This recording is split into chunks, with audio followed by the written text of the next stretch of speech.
Donald Trump will host Turkish President Recep Erdogan at the White House on September 25th. The U.S. president wrote about this on his social media. According to Trump, the meeting will cover trade and military agreements, including a major purchase of Boeing aircraft, an F-16 contract, and continued negotiations on the F-35.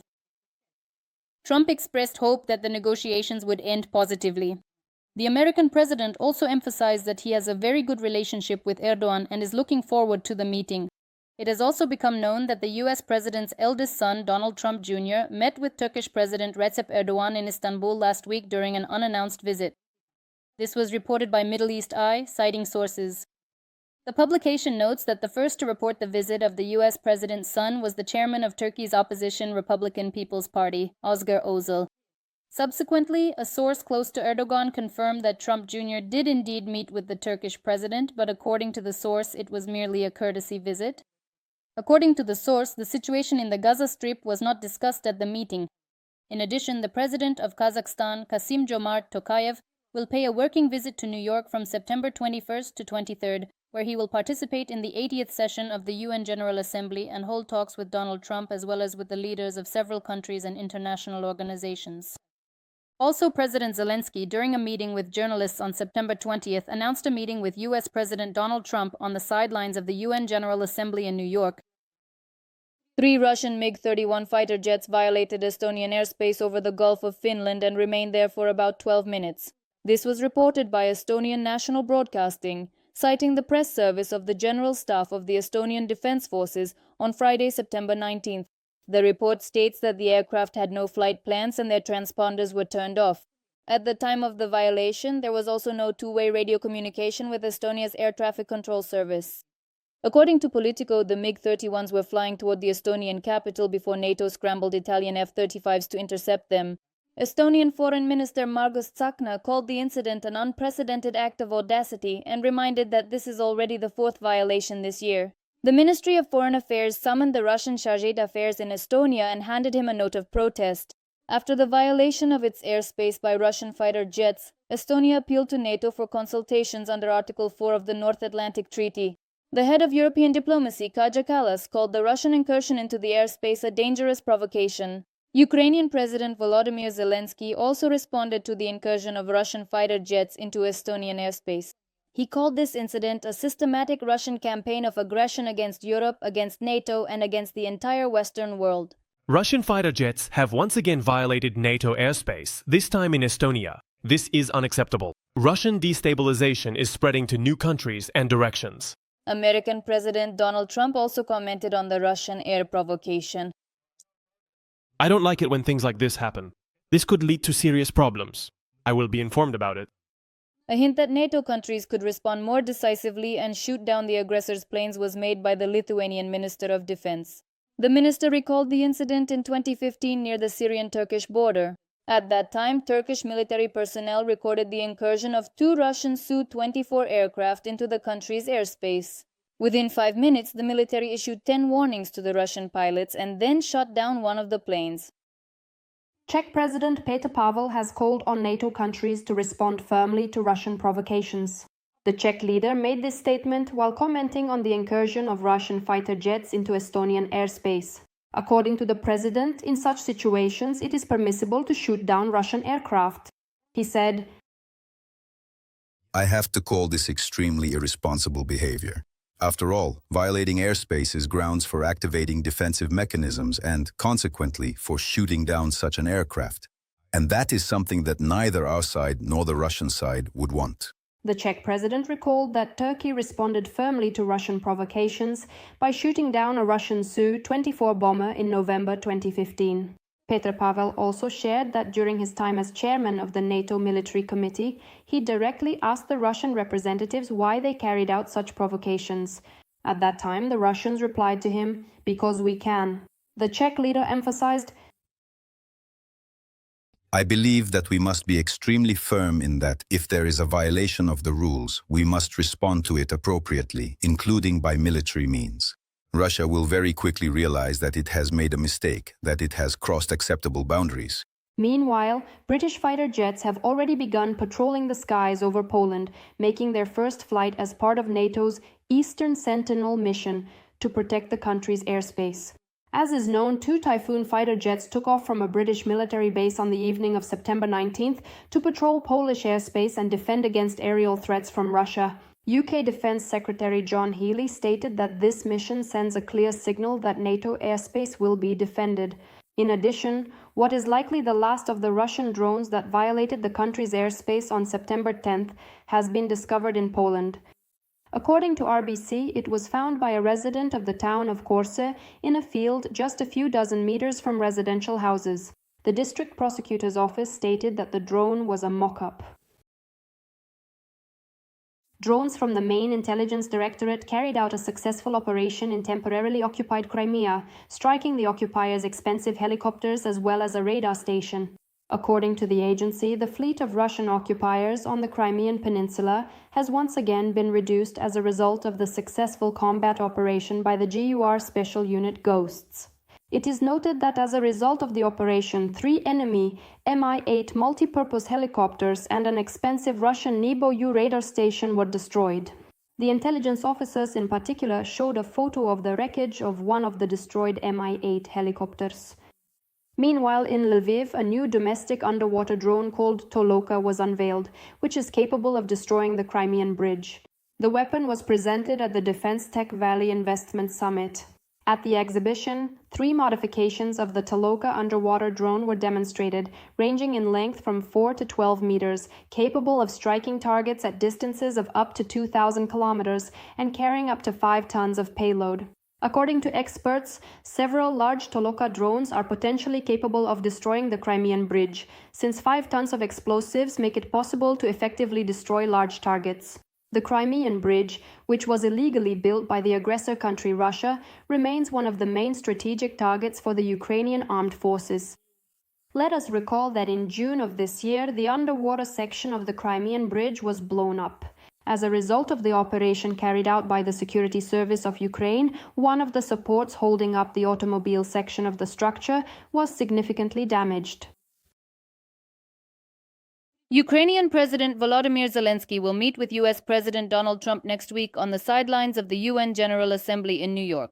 The president announced this during a meeting with journalists. The head of state also spoke about preparations for participating in the UN General Assembly session. We have prepared a framework for security guarantees that Europe is ready to accept, taking into account that the United States of America will be by our side. We have held many discussions. There has been dialogue at various levels, including between the leadership of our armies and general staffs, with Europeans and with Americans. A meeting took place between the Prime Minister of the United Kingdom and the President of the United States, and it was agreed that we will discuss the relevant matters at our bilateral meeting in New York. The president also said that Kyiv is establishing contacts to bring back about 1,000 people. Meetings with the Russian delegation could take place as soon as tomorrow, but we need specifics. Speaking about ending the war, the president of Ukraine said, "No one is considering the Korean scenario or any other alternatives. It may happen that there will be no final document marking the end of the war. Security guarantees can be provided even before the war is over." Zelenskyy announced that Ukraine is launching a controlled export of weapons. Surplus Ukrainian-made weapons, of which there are enough in storage, are planned to be sold to allies in order to use the proceeds to finance the production of scarce drones. An important decision has been made regarding the controlled export of our weapons. Right now, we are at a point where we have weapons, we have capabilities, but we lack funding. And it already feels like a constant state, as if we are always facing some kind of shortage. But we really don't want to reduce our production capabilities. According to the president, Ukraine is discussing coordination with Poland and Romania to shoot down drones in the western regions. According to the head of state, Ukraine will create modern separate assault forces with a drone component. The president also said that attacks on oil refineries in Russia and military depots in the occupied territories have caused disruptions in Russian logistics and the operation of Russian aircraft. The occupiers are trying to conceal the real situation on the battlefield. This was stated by the president of Ukraine, Volodymyr Zelenskyy. According to the head of state, enemy maps captured during the counter-offensive in the Donetsk region indicate that the Russians are misleading their own command. Zelenskyy noted that he had seen the positions of Ukrainian forces and assets in electronic form, as well as Russian maps. He said, "Their reports differ greatly from reality. In places where we have restored our positions, the Russians' maps show the exact opposite." Zelenskyy recalled that there was a provocation circulating in the information space, claiming that the Russians would supposedly capture Pokrovsk completely within 30 days, and the east by November. The head of state emphasized that these statements do not correspond to reality. In addition, US President Donald Trump stated that Russia is losing the war. He emphasized that the United States is increasing oil production and doing everything possible to lower its price. According to Trump, this creates economic pressure that could accelerate the end of hostilities in Ukraine. The American leader also called on European countries to lower oil prices. Trump added that he is disappointed in the Russian dictator Vladimir Putin. Meanwhile, it has become known that General Alexander Lapin has been dismissed from the Russian army. He was the head of the Center and North groups and is known for his failures in Ukraine. According to Russian media, Lapin will now become an assistant to the head of Tatarstan, Rustam Minekhanov. The position of commander of the Leningrad military district has been taken by Colonel General Yevgeny Nikiforov. Ukraine has regained control over 7 settlements in the Donetsk region. During the operation in the Dobropilya direction, Ukrainian defense forces managed to advance 3.7 kilometers into the occupiers' defenses. This was reported by the Commander-in-Chief of the Armed Forces of Ukraine, Oleksandr Syrsky. He added that in total 160 square kilometers have been liberated from the occupiers during the operation, and another 171 square kilometers have been cleared of Russian sabotage and reconnaissance groups. In his evening video address, President Zelenskyy stated that the armed forces of Ukraine continue their counter-offensive actions in the Donetsk direction. The Pokrovsk area, the Dobropilya area. That was one of the most important directions of the Russian offensive, and they were unable to launch a full-scale offensive there. Our soldiers are destroying their forces. The Russians are suffering significant losses. Our country's exchange fund has also been significantly replenished. Every day, more Russian prisoners are being added. Putin is sending squads of sick occupiers into the Pokrovsk meat grinder, writes the Telegraph. According to the publication, Russia has formed units from soldiers infected with HIV, hepatitis, and other diseases and sent them into battle. Soldiers in these units wear armbands indicating that they are ill. They have been spotted on the front lines around Pokrovsk, which has become the center of the Kremlin's prolonged and bloody offensive. At the same time, General Keith Kellogg said that behind closed doors, Trump is much harsher toward Putin than he is in public. He is irritated. He thought that his personal relationship with Putin would yield results. Instead, Putin is deceiving him. Behind closed doors, President Trump is much harsher than he is in public. In addition, the general admitted that he has disagreements with the President of the United States regarding the path to ending the war in Ukraine. He admitted that he is a proponent of ending the war through a ceasefire. The aggressor country Russia is losing one of its main sources of war funding. According to Bloomberg, citing sources, the European Union may introduce tariffs targeting the remaining imports of Russian oil. This concerns oil supplies via the Druzhba pipeline, which supplies Hungary and Slovakia. The article notes that these plans are not related to proposals for a new package of European Union sanctions. Unlike sanctions, trade tariffs can be adopted by a majority vote in the EU without the need for unanimity. In addition, the introduction of tariffs will allow European countries to meet a key demand of US President Donald Trump, who is urging Europe to completely abandon Russian oil and gas. Bloomberg also reports that Russia has lost nearly $400 million from oil exports. According to the publication last week, the average daily seaborne export of crude oil fell by 934,000 barrels. This was the largest drop in Russian oil export volumes since July 2024. The reason for this was Ukrainian drone strikes on the oil infrastructure of the aggressor country. Meanwhile, the General Staff of the Armed Forces of Ukraine reported the strike on the Samara linear production dispatching station.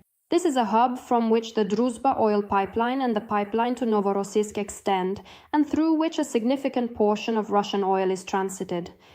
The Reuters agency also reports on the sharp decline in oil and gas revenues of the aggressor country. According to the publication's calculations, in September of this year, the Russian Federation will receive 592 billion rubles, which is about 23% less than in September 2024. It should be noted that revenues from oil and gas sales make up to a quarter of the Russian budget and are a key source of funding for the war against Ukraine.